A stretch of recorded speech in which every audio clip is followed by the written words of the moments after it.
মানুষের জীবনে মৃত্যু একবারই ঘটে, এমনটা আমরা সবাই জানি। কিন্তু যদি বলি আমরা জীবনে বহুবার মরেছি, প্রতিদিন ধীরে ধীরে এক এক করে একাধিকবার মৃত্যুবরণ করেছি। হ্যাঁ, শারীরিক মৃত্যুর বাইরেও রয়েছে আরো 18 প্রকারের মৃত্যু, যা আমাদের আধ্যাত্মিক পথের অংশ। এই ভিডিওটিতে আমরা সেই 18 প্রকারের আধ্যাত্মিক মৃত্যুর কথা জানব, যা আমাদের সত্যিকারের মুক্তির দিকে নিয়ে যেতে পারে। 1 নম্বরে রয়েছে শারীরিক মৃত্যু। এই মৃত্যু আমাদের দেহের সমাপ্তি, কিন্তু আত্মার নয়। 2 নম্বরে রয়েছে আত্মিক মৃত্যু। যখন কেউ পাপের অন্ধকারে হারিয়ে যায়, তখন সে জীবিত থেকেও মৃত হয়ে যায়। 3 নম্বরে রয়েছে অহংকারের মৃত্যু। অহংকার মানুষের সবচেয়ে বড় শত্রু।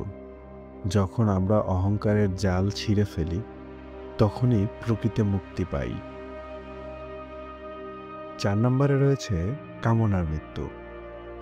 অপ্রয়োজনীয় আকাঙ্ক্ষা ও বাসনা আমাদের জীবন ধ্বংসের কারণ। এগুলো ধ্বংস না করলে সত্যিকারের সুখ পাওয়া যায় না। 5 নম্বরে রয়েছে মায়ার মৃত্যু। আমরা যে জগৎটাকে বাস্তব মনে করি, তা আসলে একটি বিভ্রম। এই মায়া থেকে মুক্ত হলেই সত্যকে উপলব্ধি করা সম্ভব। 6 নম্বরে রয়েছে পাপের মৃত্যু। যখন আমরা সত্য ও ন্যায়ের পথে হাঁটি, তখন আমাদের ভেতরের পাপ ধ্বংস হয়ে যায়। 7 নম্বরে রয়েছে ভয় ও সন্দেহের মৃত্যু। ভয় আমাদের সীমাবদ্ধ করে রাখে, আর সন্দেহ আমাদের দুর্বল করে তোলে। যখন আমরা বিশ্বাস করি, তখনই আমরা এগিয়ে যেতে পারি। 8 নম্বরে রয়েছে আত্মনিয়ন্ত্রণের মৃত্যু। যে নিজেকে নিয়ন্ত্রণ করতে পারে না, সে কখনো সত্যিকারের মুক্ত হতে পারে না। 9 নম্বরে রয়েছে লজ্জা ও অপরাধ বোধের মৃত্যু। অতীতের ভুল নিয়ে অনুশোচনা করা মানে নিজেকে শাস্তি দেওয়া। নিজেকে ক্ষমা করাই আসল মুক্তি। 10 নম্বরে রয়েছে ব্যক্তিত্বের মৃত্যু। যখন আমরা নিজেকে অন্যদের থেকে আলাদা মনে করি, তখনই বিভেদ সৃষ্টি হয়।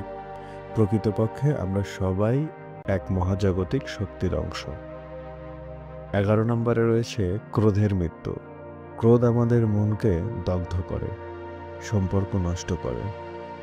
এটি ধ্বংস করাই সত্যিকারের শান্তির পথ। 12 নম্বরে রয়েছে ঈর্ষার মৃত্যু। অন্যের সুখ দেখে দুঃখ পাওয়াই ঈর্ষা।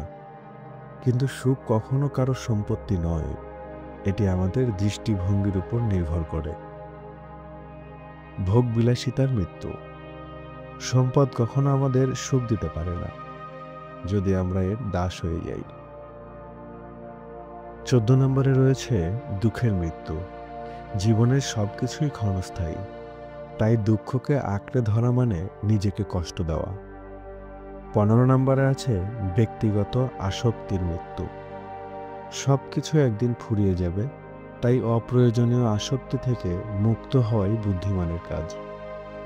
16 নম্বরে রয়েছে অহেতুক চিন্তার মৃত্যু। অতিরিক্ত চিন্তা আমাদের সময় ও শক্তি নষ্ট করে। যখন আমরা শুধু বর্তমান নিয়ে ভাবি, তখনই সুখী হতে পারি। 17 নম্বরে রয়েছে অবিশ্বাসের মৃত্যু। বিশ্বাসী শক্তি। যদি আমরা নিজেকে ও মহাজাগতিক শক্তিকে বিশ্বাস করতে পারি, তবে অসম্ভবও সম্ভব হয়ে ওঠে। 18 নম্বরে রয়েছে মৃত্যু ভয়ের মৃত্যু। মৃত্যু কখনো শেষ নয়, এটি কেবল একটি নতুন শুরুর নাম। যখন আমরা মৃত্যু ভয় থেকে মুক্ত হই, তখনই আমরা সত্যিকার অর্থে বাঁচতে পারি। জীবনে একবার শারীরিক মৃত্যু হয়, কিন্তু আমরা প্রতিনিয়ত নতুন নতুন মৃত্যু গ্রহণ করছি। তবে যদি আমরা এই 18 প্রকার মৃত্যুর স্বাদ গ্রহণ করি, তাহলে আমরা আরো উন্নত, আরো মুক্ত হতে পারবো। তোমার জীবনে কোন কোন মৃত্যু ঘটেছে কমেন্টে জানাও, আর এই জ্ঞান সবার সঙ্গে শেয়ার করো। চ্যানেলটি সাবস্ক্রাইব করতে ভুলবে না, লাইক এবং শেয়ার করতেও ভুলবে না। ধন্যবাদ।